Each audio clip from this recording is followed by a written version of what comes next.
CGTN, China Global Television Network. The coronavirus pandemic has shaken many major industries worldwide, with some faring worse off than others. The global aviation industry is among those hit the hardest, with its grave and expansive consequences only unfolding by the day. Airlines are now faced with billions of dollars in losses, and many are seeking state aid to avoid being grounded for good. For African Airlines, the global crisis comes at an already bad time, with several major carriers struggling to stay in the air. The industry now grapples with an acute liquidity crisis and about 3 million jobs hanging in the balance. According to industry regulators, Air Mauritius has entered voluntary administration. South Africa Airways has entered a business rescue, with several other distressed carriers placing their staff on unpaid leave. More airlines also risk the same fate in the absence of urgent financial aid. But aviation in Africa supports 6.2 million jobs and contributes $56 billion in GDP. Therefore, sector failure is not an option. This week on Talk Africa, we look into how the COVID-19 turbulence has impacted African airlines and what industry players are doing to survive. I'm Beatrice Marshall. Welcome to Talk Africa.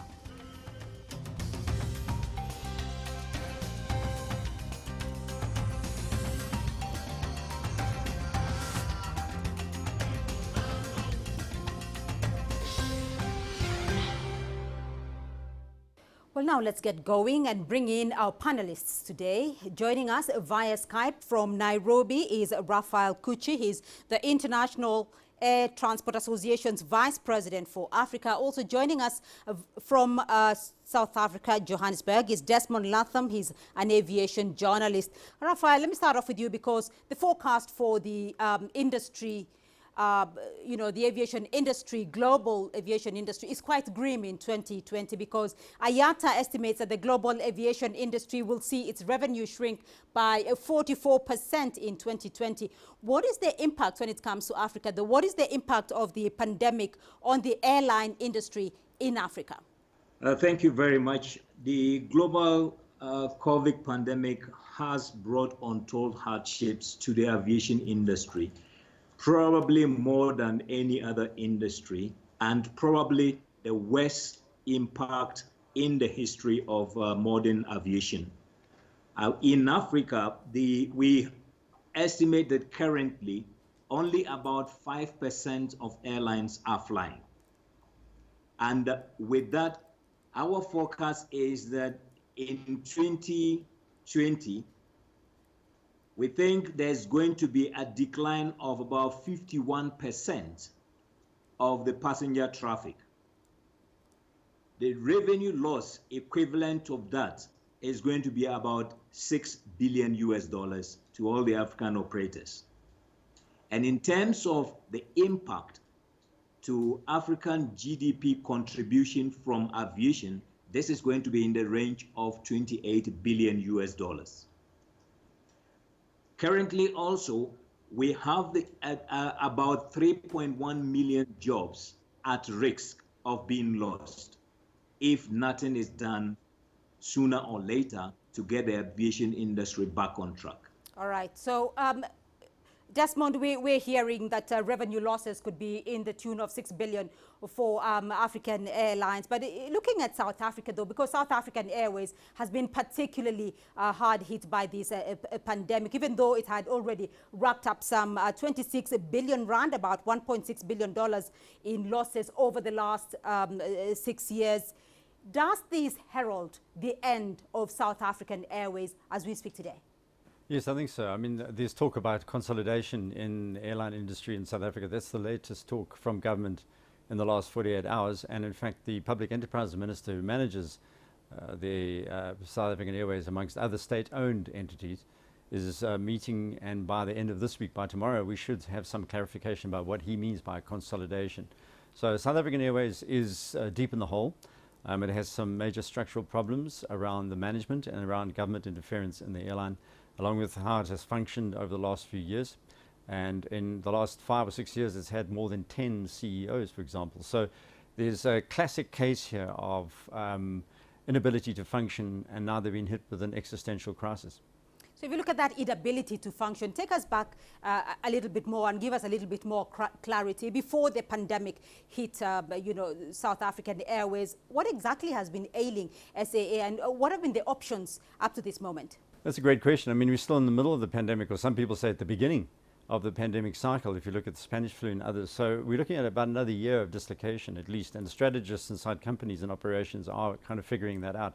But given your question, I mean, if you look immediately at a bailout system where government needs to come to the party, and IATA, who we're talking to now, and others have said that they need about $10 billion to be pumped into African airlines generally, and of course South African Airways is one of those that needs that. There's 252,000 jobs that are on the line, indirectly linked to the airline business, such as part of tourism and so on. I mean, if you look at Ethiopia, it's 500,000 500,000 jobs. So significant numbers there. But to come and look directly at South African Airways and the operation here, you know, we're 14.9 passenger miles down, which is a significant number. South African Airways needs the cash flow in. It needs some kind of guarantee on a loan going forward, and it needs, most importantly, as we all know, it needs to be restructured effectively so it is run on a commercial model, not a government quasi-socialist model. Right, Rafael, let me come to you, because experts are referring to the coronavirus pandemic as the new terrorism that has triggered a major aviation crisis. Rafael, is this the biggest aviation crisis that the industry has witnessed to date? In fact, this is a mammoth crisis for the aviation industry.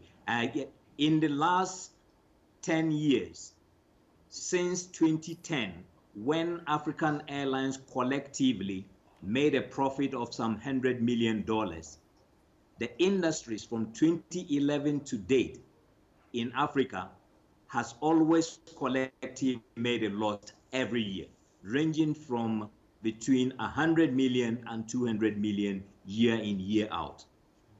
Many of the airlines are not performing to the expected standards. Their revenues continue to fall. Management, in most of the cases, is not too good. They are undercapitalized. They have very limited network, and the business models that some of them are operating does not yield themselves to profitability. So the airlines before COVID were actually going through trouble in Africa. Now add to the pandemic and it just complicated the matter. At the end of 2019, IATA did a study of our airlines' cash reserves that they have to sustain their operations going forward into 2020. And that study revealed that African Airlines, on average, had cash or cash reserves that can run their business sustainably for just 2 months if everything were to stop. And then we entered 2020 and COVID came in. So now the airlines in Africa had to rely on these 2 months of reserves to sustain their businesses. As we speak now, many of the African airlines have completely depleted those reserves and are at the mercy of either governments or the few cargo operations that they are able to do to sustain, to meet their basic cost. It is for this reason that we, since last month, have been appealing to African governments to take measures to actually support the airline industry. All right, Desmond, let's look at that question for a minute, because IATA has been asking African governments to support African airlines. And we've seen that, you know, if African airlines had already depleted their financial resources, can South African Airways, for instance, or any other airlines, can South African Airways survive without a government bailout? Well, I mean, the answer to that is no, because they're already in business rescue and they need at least 5 billion rand, or at least $500 million to operate over the next couple of months. So if you look at the COVID-19 lockdown and the world transport system, there's no ways that SAA is going to be able to recover in the short term. So without that cash inflow of some sort, 5,000 jobs are on the line. It's Africa's oldest airline, and it's pretty much on its last legs. The point about the going forward section of this, or looking into the future, into the near future, is that we know, and IATA and everyone, ICAO and the other organizations know how strategic airlines are. So our feeling is that there's going to be some kind of trans-regional body such as SADC and ECOWAS and others that will come together and protect certain airlines. But we have major problems and challenges around that concept as well. Right, there are major challenges around that concept. So in the short term, what is being proposed? Well, the first thing is there has to be a tax reduction. And all debts that is owed by airlines should be frozen immediately, like with countries that in Africa and elsewhere where we owe debts, and that has to be frozen somehow. The second thing is that in the short term, loans have to be guaranteed, but we're in a situation globally where people are looking for loans. So we're competing in Africa with worldwide need for cash flow suddenly. The big thing about airlines in Africa, which has to be said, is that there's been no, as been mentioned, there's been no cash on hand. I mean, Ethiopian Airlines did have $450 million profit in the last quarter, and that's pretty good going. But virtually all other airlines are operating on a month-by-month basis. And this is a significant problem right now when it comes to, going forward and dealing with this crisis.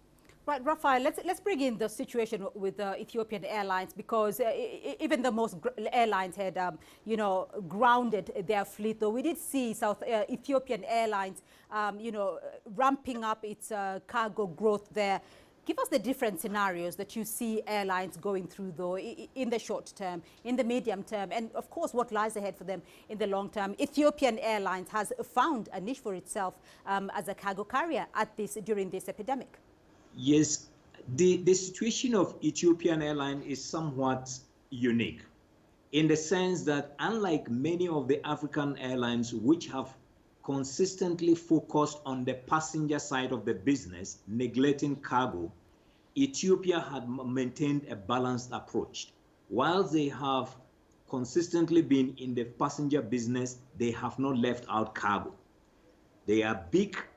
They're the biggest carrier in cargo in Africa. They have the biggest freighters on the continent.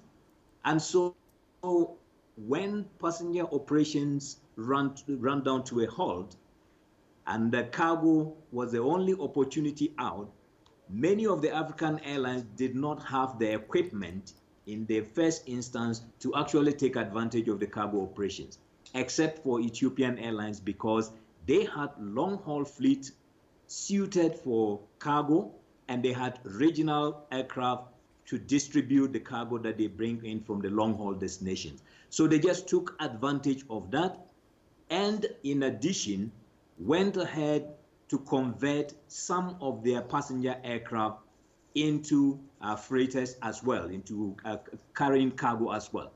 Other African airlines are doing well by getting into that space now, because that is where the business is today. A lot of freight needs to be moved around the world, but we have limited freight capacity, air freight capacity around the world. It's not just unique to Africa. Even some of the developed worlds, they don't have enough cargo aircraft to actually do the movement of the cargo that needs to move around. Right. Desmond, there is going to be a massive impact for the Southern African region there in the event that South African Airways is adversely affected. I mean, being one of the regions, or rather the Southern African region's biggest airline, what is the consideration in the event that SAA does not take off? Well, I mean, in our country, there are a number of competitors who will immediately jump on board. And leased aeroplanes, by the way, are going to become very cheap, as you can imagine in the future. So if SAA folds, I'm afraid to say it's not the end of the road for aviation in Southern Africa at all. In fact, it may be a positive new light, because SAA in the past has been run by the previous apartheid government. It was created under that government, and it's still run under the same way. It's jobs for pals, there's cadre deployment, there's corruption inside the operation. So if you get rid of the airline that's causing the most trouble, I'm afraid to say that there could be a boon, there could be an advantage to SAA going. For us as a nation, it's a problem, but not for commerce, because there's Fly Safair and there's Comair. Comair may be under business rescue at the moment, but it's a serious competitor to SAA. Keep in mind, SAA only flies 8 routes internationally. And our local marketplace, as IATA said, is going to drive a lot of the growth. And first, look at China's model. China is developing and grown its domestic service after COVID. So domestic airlines are operating in China, and it's allowing the industry to gather momentum again. I think the same thing's going to happen in South Africa. The local competitors will just steal the lunch from SAA, and off they'll go into hopefully a profitable future. All right, Desmond Latham and Raphael Kuchi joining us there from Johannesburg and Nairobi. Do stay with us as we continue this conversation a little later on. For now, we're going to take a short break. When we come back, we'll have more on how African airlines are dealing with COVID-19 and the main challenges they face. Stay with us.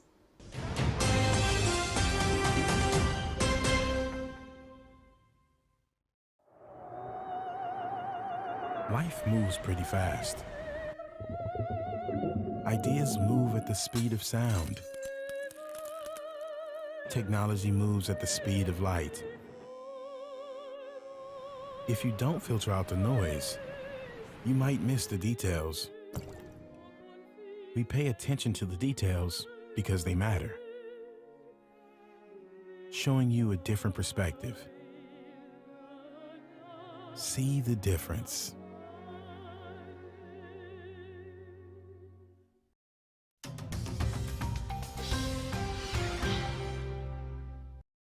Welcome back to the program. Now let's continue our discussion. Still with me via Skype from Nairobi, Kenya is Raphael Kuchi. He's the International Air Transport Association's Vice President for Africa. And in Johannesburg, South Africa, Desmond Latham, an aviation journalist.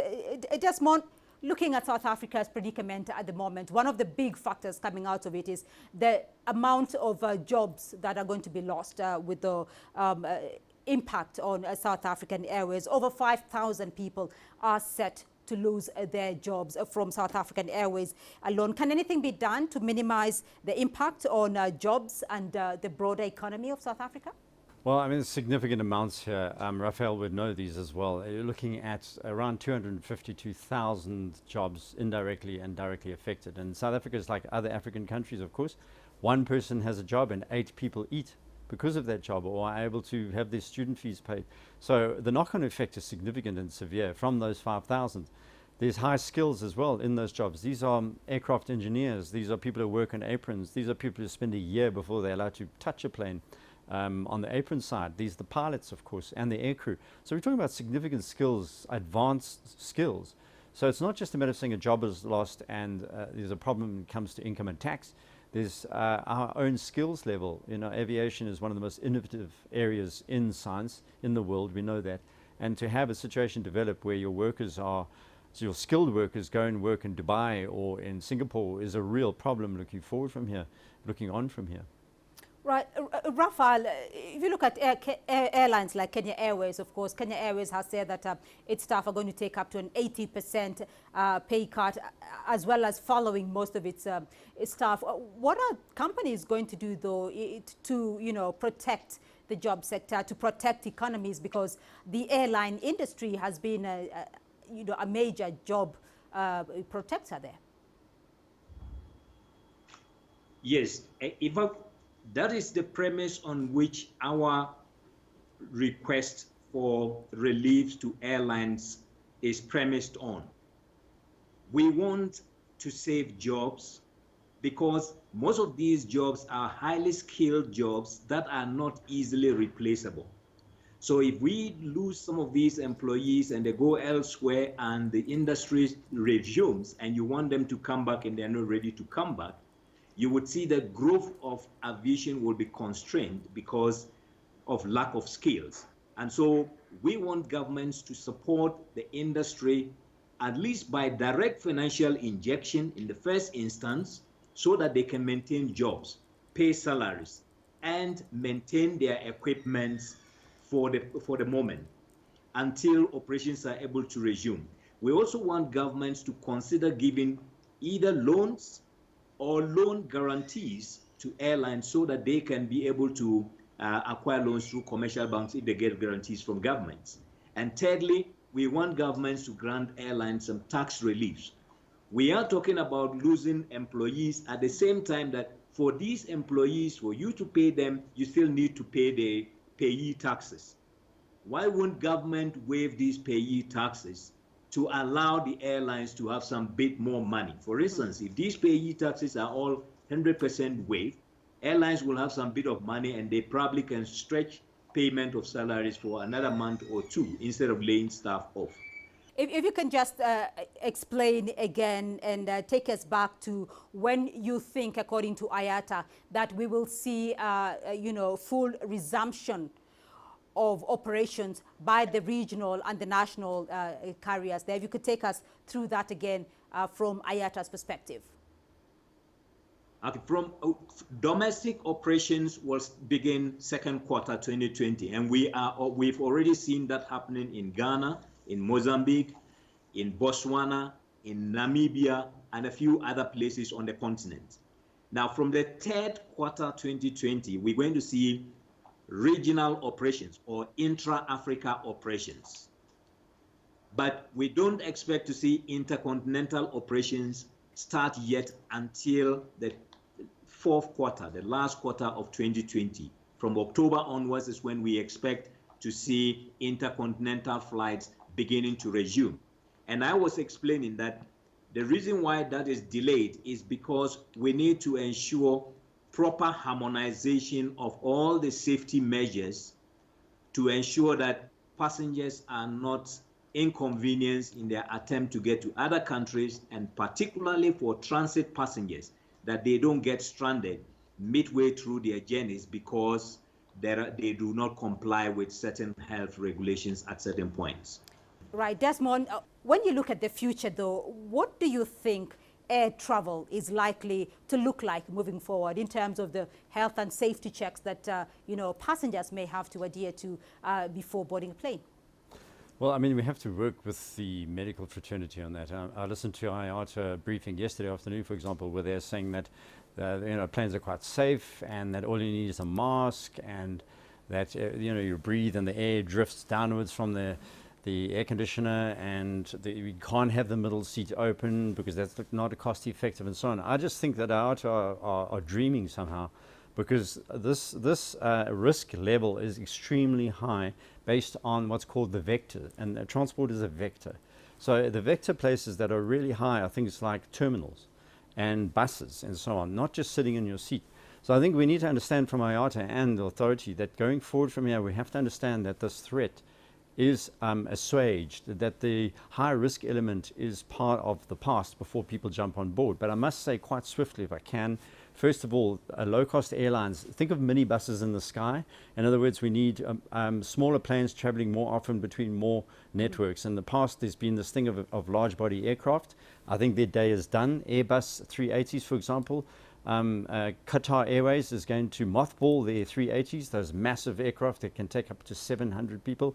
They're going to mothball them. They're no longer viable. So if you look at Africa, more lithe operations, faster operations, smaller planes traveling more often between more routes. Right, so you're very optimistic, Raphael, that African airlines and African economies are going to bounce back by the third quarter, despite the impact or the economic impact of the pandemic. But just to get a feeling from you, though, even when you look at the African airlines, and going back to my earlier question, that they were already struggling to stay afloat. So looking at this scenario, what kind of carrier do you think will survive or will break up as a result of the current economic situation?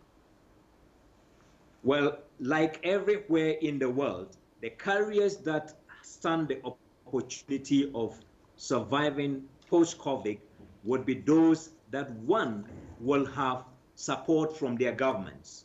And support from their governments, apart from financial support, also support in terms of helping them to be able to put the right measures in place to enable them resume operations, to enable them open up their tourism sector so that they can attract more inward or inbound tourists into their countries.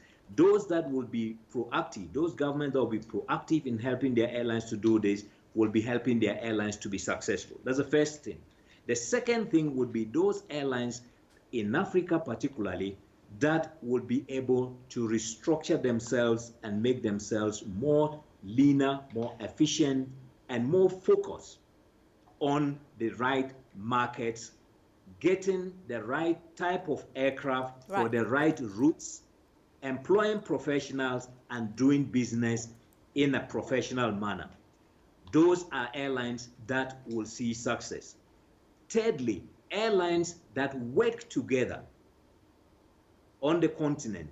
Today, many of the African airlines are working independent of each other. But going forward, those that will find synergy by working together through code shares, partnerships, and all forms of commercial arrangement would stand a better chance. For instance, when operations resume in the fourth quarter for regional and intercontinental operations, now traffic will not necessarily be heavy at that point in time. So if you want to operate independently, you operate with fewer passengers. You need to team up so that you can mobilize passengers from different markets to your hub and be able to operate plane full of passengers to make the money that you need. But the cost of operations in Africa is also a major drawback to the success of African airlines. Right. If you look at cost of aviation fuel on the continent, it is about 31% more expensive than the average globally. We will need governments to look at taking away the taxes on fuel so that fuel becomes competitive, so that airlines can get fuel at the right price as their counterparts outside the continent. All right, Desmond, you have the final word on this, but I do want to get a feeling from you, looking at some of the major airlines on the continent and their survival strategies and what has worked for them and what has not, comparing, for instance, South African Airlines and Ethiopian Airlines that has continued with its cargo carriers here. What are some of the viable strategies, or what is the one viable strategy that you think airlines would need to adopt to stay afloat post-COVID-19? Brilliant question. I mean, there are a number of things, but the main thing is cash flow, as Rafael has mentioned. They have to have a number of months of operations, and airlines around the world, not just here, have been operating on a month-by-month basis. I mean, even United Airlines trimming jobs, Virgin Atlantic is trimming jobs. Boeing is cutting 10,000 jobs. It's around the world. It's not just Africa. So we need to understand, what are the world airlines doing? What are we doing to improve? So the one thing is cash flow. Look at operations. The second thing is the aircraft that are operating at the moment. Some of them are on loss-leading routes that needs to be dropped. We then need to look at, going forward from here, smaller twin turbo airplanes rather than jets at times, looking at slightly different way to operate lower levels and quicker flights. We also need to look at the structure inside the government ownership. So Ethiopia's model has worked to some extent because government is involved, but it's hands off. Kenyan Airlines has not worked so well because its government's involved and it's hands on, the same as SAA. So there's a very clear picture emerging here about what governments need to do. Create the structures, create the operation fluidity, get out of day-to-day operations, let the professionals who are scientists and commercial experts and accountants operate this thing. They know what they're doing. You're not going to put a person who's a sweep in the street into a surgery, and that's basically what's happened in the airlines in some of the African countries and around the other world, parts of the world too, but particularly here. You asked the question about Africa and I'm giving you the response. So those are the big picture items. The future is actually rosy because our continent is growing and our other infrastructure such as roads is poor. So naturally we are all wanting to fly. All right, we're going to end it on that rosy picture there from Desmond Latham. Thank you very much, gentlemen, for joining us. And that's all we have time for this week on Talk Africa. A big thank you to our panel from Nairobi. Joining me via Skype, Rafael Kuchi, International Air Transport Association's Vice President for Africa. And from Johannesburg in South Africa, Desmond Latham, an aviation journalist. Remember, we'd love to hear your feedback and do keep the conversation going online through our social media handles on Facebook, Twitter and YouTube. And do tune in again next week for more Talk Africa. From me, Beatrice Marshall. Until next time, it's goodbye.